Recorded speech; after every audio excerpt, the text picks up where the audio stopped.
Well, I want to respect everyone's time, and we can go ahead and get started. I know there's a few more people I heard from that are coming today, but I just wanted to kick off our third quarter VERP meeting. Christine is actually out sick today, so I'm providing the welcome. So welcome. It's good to see everyone. You'll notice that this meeting is a little earlier in the quarter than the last one was, and that is because we're in the midst of creating our VERP 3.0 application. And so I wanted to engage with you all as we're in the process of collating those resources and submitting this application.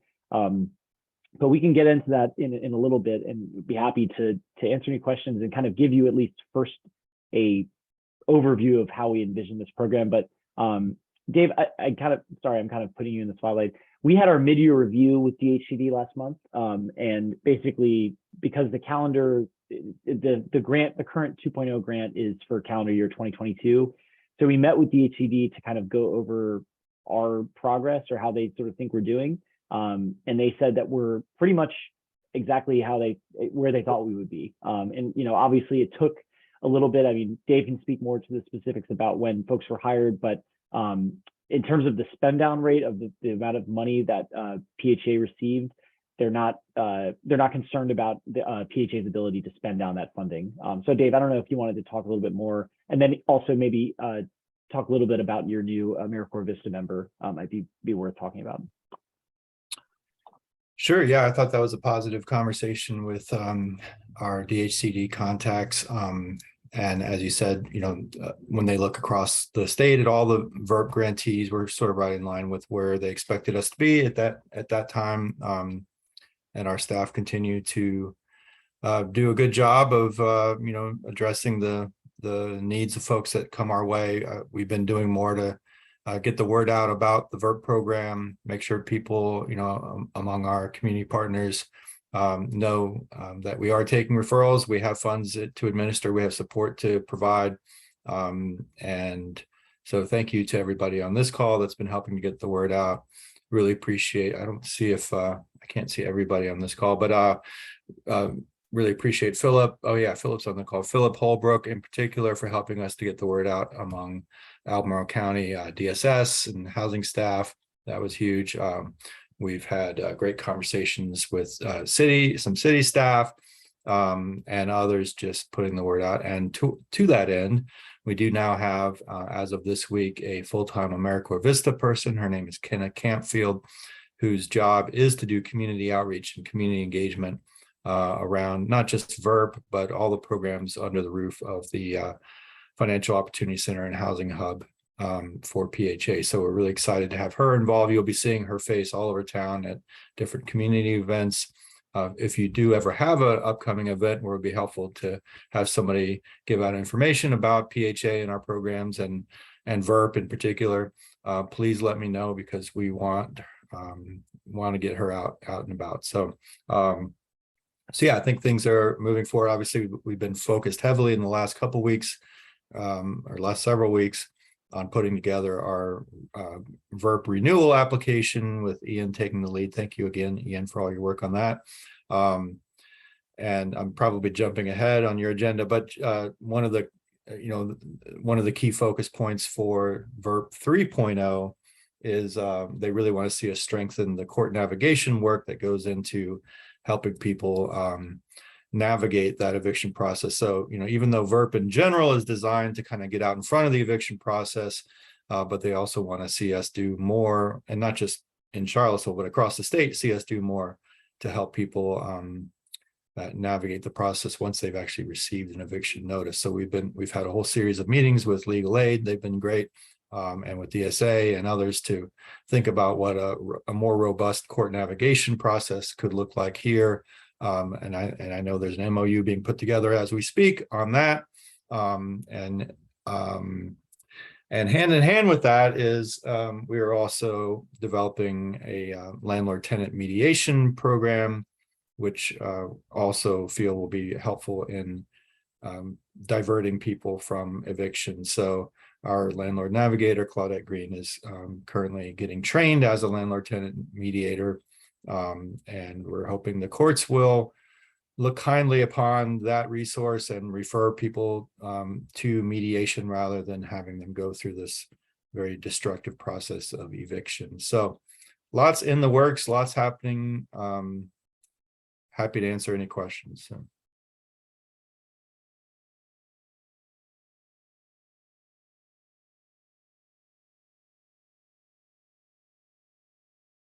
Cool. Well, I can kind of, yeah, we'll move. I mean, Dave just sort of described it, but we can move through it kind of step by step, how this application and what the requirements are, how they look a little bit different for VERP 2.0. I think the main, from our end, I think the most interesting difference is that this is going to be a 2-year grant. So it's a $5.9 million for the state was allocated for this biannual budget. So for calendar years 2023 and 24. So DHCD has split that in half. So you have about $2,950,000 per year. The process basically being that for, if we're awarded this 3.0 money, it would start January 1 of 2023. And around November, December of next year, DHCD would basically say, okay, you guys are doing a good job. We're going to renew your grant, or here's some things you need to change. They haven't really spelled out that process, but I think for us, we don't have to do another VERP application for potentially 2 years, which would be great because, although this program is really great, but the application, it takes definitely a lot of time to put together and a lot of coordination, so anyway, that part is slightly as exciting. And it also, I think it more importantly gives, the staff that have been hired, more security in terms of the amount of funding that's there to support their jobs. And folks also know that we'll hopefully have different tranches of money for direct assistance that we won't be able to perhaps access next year. So it's good to be able to have that sort of in reserve. So that's the main budgetary difference. We're still working out the exact amount of funding that we're looking for, but if you'll remember about the VERP 2 application, there was no required court navigation component. And so what we did was end up including a local match from the Legal Aid Justice Center, who are using, I believe, funding from Albemarle and Charlottesville to perform that service. Right now, instead of just including that match and including the work that they're doing, DHCD has asked us to create a court navigation component that ties in a little more directly with VERP. And so basically attempts to create court navigators or hire court navigators that are going to be working on specifically VERP referrals as one of their responsibilities, as well as the existing court navigation programming that LEJC is engaging with. So who we've been working with, I guess, on that end is local members of the Charlottesville DSA have been performing court navigation services. They've already been doing that sort of for free by themselves. We are hopefully trying to create a contract or some sort of, have them work as contractors for PHA, performing those services, as well as creating a direct referral system to VERP services, as well as referrals to different DSS programs and other community resources. And so that's the big difference in addition to our the existing eviction diversion programming. But right, is that, which I always get mixed up between eviction diversion and prevention, but basically in addition to the direct assistance that's helping folks perhaps with their car, childcare, application fees, they also want us to include funding for rent arrears, which was not really a priority of the existing VERP program when we applied last year. It was definitely looking to catch folks before, but now that we have this built-in court navigation component, I think it's a lot more important, obviously, to have funding for those that, have manageable amount of rent arrears that are, have already received a unlawful detainer or 5-day pay or quit. So that's the main, programmatically the major difference. And we're obviously working to make sure that this fits neatly within obviously the scope of PHA's work, but obviously respecting what LAJC has been doing on site in courthouses for a long time. So we've been working directly with folks from these DSA folks, folks from the LAJC, and then Dave and myself. And so those conversations are ongoing, but that's the general, if I had to sort of describe how the proposal that we're cooking up for DHCD, those are the main folks that we're engaging. And, we'll have, and I guess on the other end of that, I've been working to develop a more robust relationship with representatives from the district courts. One of the recommended portions of an application is an MOU with the district court between the VERP grantee, in this case, the TJPDC, and the district court. I'm not sure exactly if it'll look like an MOU or maybe more of a letter of acknowledgement. Basically, it's not the easiest thing to get the court's buy-in on this because they don't want to be perceived as biased one way or another. So we need some sort of note, or we want to basically engage them initially and say, okay, you guys you understand that this is happening, and then maybe as the program matures and develops, we can ask them for a little bit more. But that's where we are now with that's the only other sort of party that's being pulled in. But it's been a little bit of a challenge to get in touch with them. So I think that's pretty much all I have in terms of what this new application looks like, and be happy to talk about it with y'all.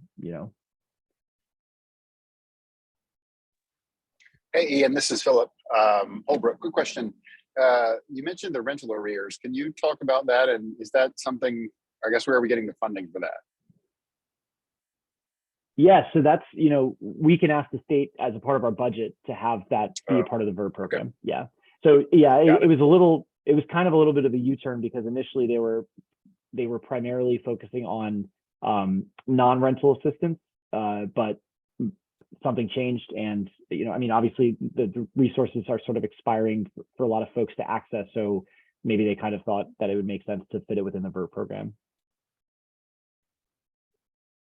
Related to that, first of all, thank you for the update. Related to the rental assistance, do we have an idea of how much might be available within the, was it 2-point-something million? So that amount is for the full, that's like the full VERP funding. So it depends on each project's budget. And so I don't know, Dave, have you sort of arrived at an estimate for that? Because it depends also. I think the strength really of what the PHA team is able to supply is this case management component, which I think is more preventative, but obviously having some of that funding is helpful if we're going to be engaging people from the court. So we're working to figure that out. But Dave, sorry. Yeah, and the state has said they still want to see us use the bulk of the funds for eviction prevention, case management, those kinds of things, and not just have this become one more rental assistance program. We all know that rental assistance is key. It's absolutely key. And we hear it all the time from legal aid and others that's at the end of the day what often makes the difference between keeping somebody in their home and losing their home to eviction. But the state has, again, been pretty clear this is not a rental assistance program. Now, we were able to argue within our own budget for this year, we were able to reallocate some dollars within the financial assistance bucket for arrears, and the state approved that. And I think I put a placeholder in there for next year I think it was like 20 or 25,000. So it's not a lot of money. And that's out of an overall budget of 250,000 or so for so it's never going to be a huge component of our funding, but at least we'll have some. Yeah, no, that's helpful. And yes, everyone knows that would be an important piece if it could be there. The other part I was just curious about was that landlord mediation program that you spoke about. I was really interested in that and wondered if there's funding available to support actual payments to landlords as a part of that mediation process. Payments, say a little bit more about that, Anthony. Payments to landlord, like incentives for them, or are you talking Yeah, about? incentives or repairs or missed rent Hmm, due to, whatever it might be to mediate and maintain relationships. That's right. also a piece to the puzzle that I think is crucial, is actually having funding resources in hand. Yeah, yeah. So for now, our primary focus has been on just getting staff trained in mediation, so that we can offer it up as an alternative. One of the VERB grantees down in Southwest Virginia has a very robust landlord-tenant mediation program where the courts are actively referring people to it and getting them out of the eviction pipeline. I need to ask them and see if they have any financial incentives for landlords. That's a great question. It hadn't come up in my conversations with them before, but they have a very close partnership with the Bar Association down there, where they have attorneys that are volunteering to serve as mediators. So that seems like a pretty unique approach. So Claudette Green is getting trained right now in landlord-tenant mediation, but I'll certainly look into it. Use of some funding for to encourage landlords to participate. Thanks. Can I pick up on that actually for a minute? Sorry, Emily, unless you wanted to jump in there. So what you're referring to, Anthony, in my mind is reminiscent of what we had at the city level. We had looked at a few years ago, the landlord risk mitigation fund of sorts. And I know it got renamed and I can't remember the name of it, which has lingered and nothing has happened, I think largely because of city staffing and then COVID and crisis and everything else. But I will say that, anecdotally, just Dave and I had a conversation yesterday, the day before, about how to reinvigorate that at the city level, and then potentially how to pursue a similar path at the county level.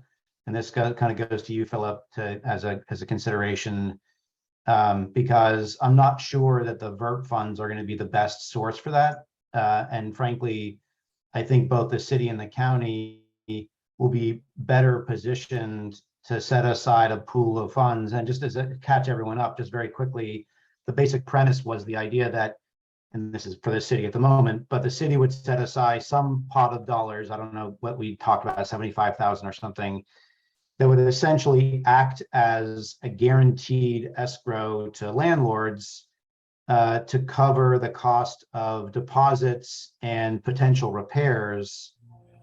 And it wouldn't mean that the city is cutting a check every time somebody signs up and gets a lease, but instead of providing the deposit directly, the city would provide the guarantee with those pot of funds. And we also talked about it at the time when we were developing the program, or developing the idea of the program, including renter education, so that landlords would feel a little more comfortable, perhaps stretching themselves to accept people with vouchers, or and be more willing to be at the table from a negotiative perspective. Anyway, so it occurred to me that it may be time to reinvigorate that and start that conversation in a similar way at the county as well. Yeah, thanks, Sunshine. I just think there's a lot of synergy there with the two programs. If something like that, and I agree, I think it'd be better funded through another source, but it would be so powerful, I think, together. And I think Philip was sharing too that he's had a lot of success with something like that through the county. That was also very encouraging too, as a little pilot program with something similar. Hey, Anthony, this is Philip. We don't necessarily have any type of a fund set up like that. I think that Sunshine was mentioning, we talked to, I guess it was security deposits, right?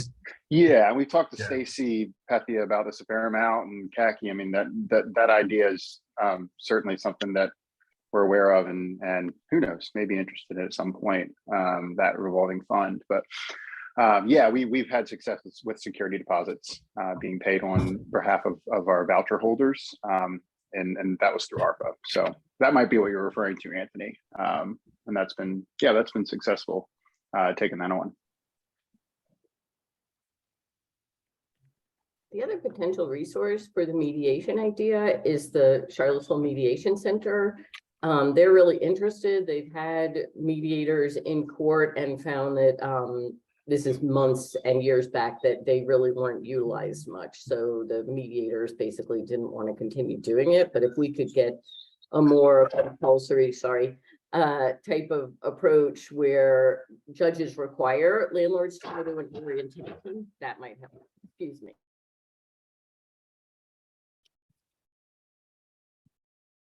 Yeah, thank you, Emily. You know, Ian and I have talked about this a good bit in the last week or two, and even in the last couple of days about how far we can ask and expect judges to go. You know, I've asked him if we can get some language in the MOU with the courts that would formalize some kind of a commitment along those lines, and I think he's working with some language right now that would at least get it on, get it on their radar screen that this is a program and a practice we really do want to see instituted, because it's a win-win for everyone. But I don't know if the judges around here, how far they're going to be willing to go at this point, but I definitely think it's something we should keep pushing. And to that end, I mean, we have like monthly meetings with the other VERP grantees, and I think it was like Norfolk and Hampton have the judges there are like really on board with VERP programming, so they like allow them to come, like they, it's really wonderful actually that they're able to really engage with tenants that are who have gotten these unlawful detainers and are at risk. And so we have the precedent statewide in other parts of the state. It's just a matter of developing that relationship, and I don't know, I've personally found it more advantageous to kind of lean on the fact that this is state funds, like that DHCD now under both a Democratic and Republican governor, both in General Assembly have allowed this funding. So it's not like it's coming from the state, I think is important to highlight, especially when you're engaging perhaps with the district court. So that's we'll keep pushing, but in the meantime, before this application, we really want to be able to just have something from both of them. And then perhaps we can develop that and push them a little bit further. Because obviously in our conversations with the DSA folks and Emily, y'all at LAJC, if the docket information was pulled regularly and sent out, it would make everyone's lives a lot easier. But hopefully we'll get there.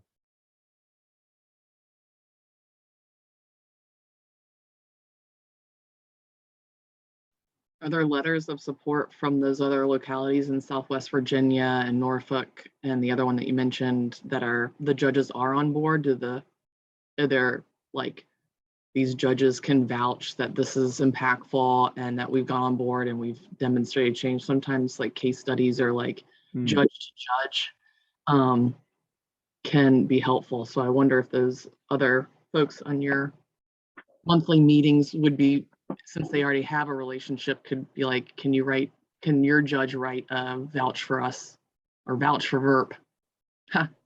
Vouch for VERP. Yeah, that's a great idea. And actually, I think we have a meeting tomorrow, so I will definitely do that, because what better person to hear from than another judge if you are a judge? That's about as credible as you can get. So that's a great idea.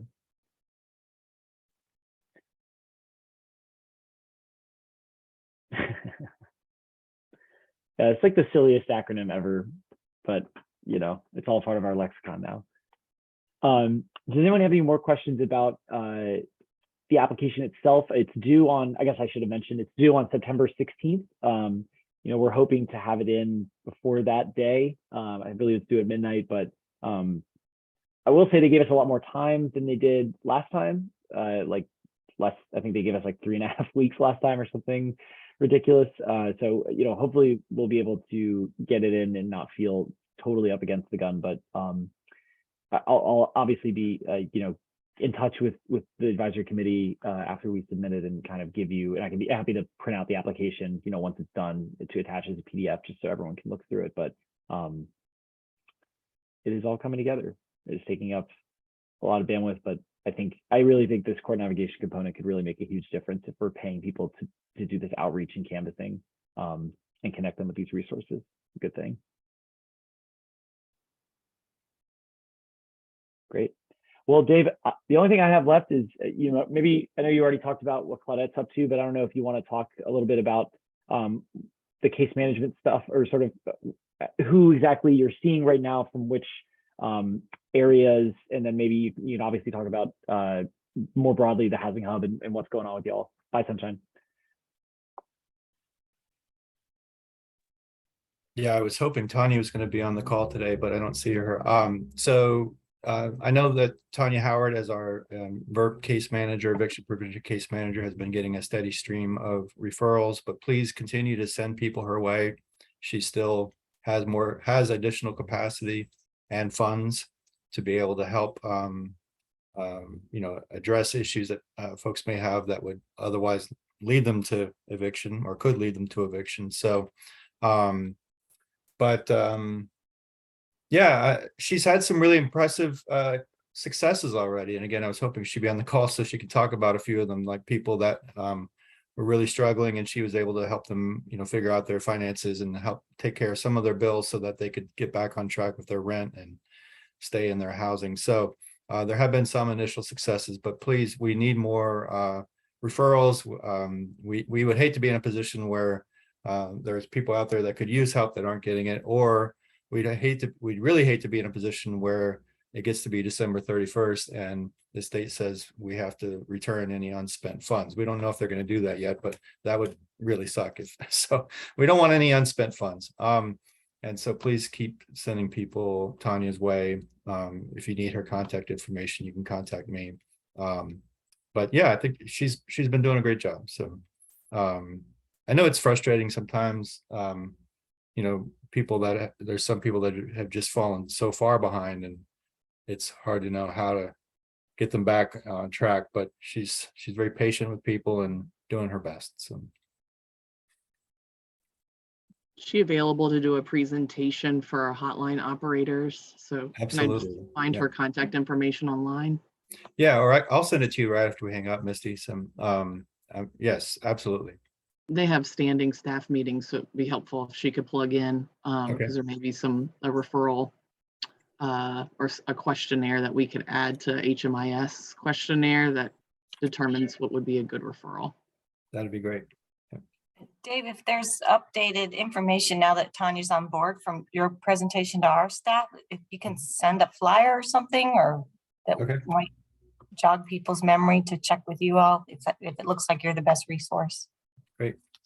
And we also have a one-page flyer that just talks about who is eligible for VERP. So I'll send that to both of you as well. So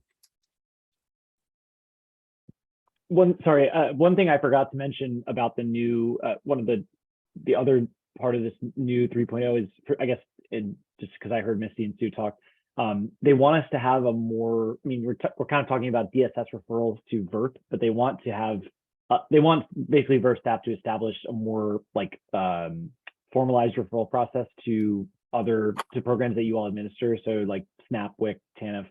So just to keep that on your radar, that I'm not sure exactly how much coordination that'll require between PHA and you all. Obviously a little bit, but I think people are aware of these resources, but I think often they aren't necessarily aware of how to access them, or I think it's more of an access thing. But I forgot to highlight that when I was initially talking about the new guidelines, but that'll be for both obviously Charlottesville and Albemarle resources. Yeah, and Dave, you had talked with me about that before. Whenever you all are ready, I know you were still filling positions. We're happy to come talk with you all about the online screening tool. Might be the easiest for you guys to use. Yeah, great, thank you.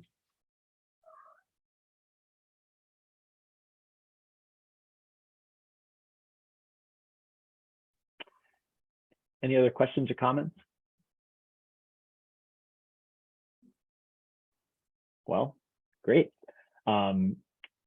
So yeah, I guess we're probably not, maybe we'll be meeting after sometime in the fall.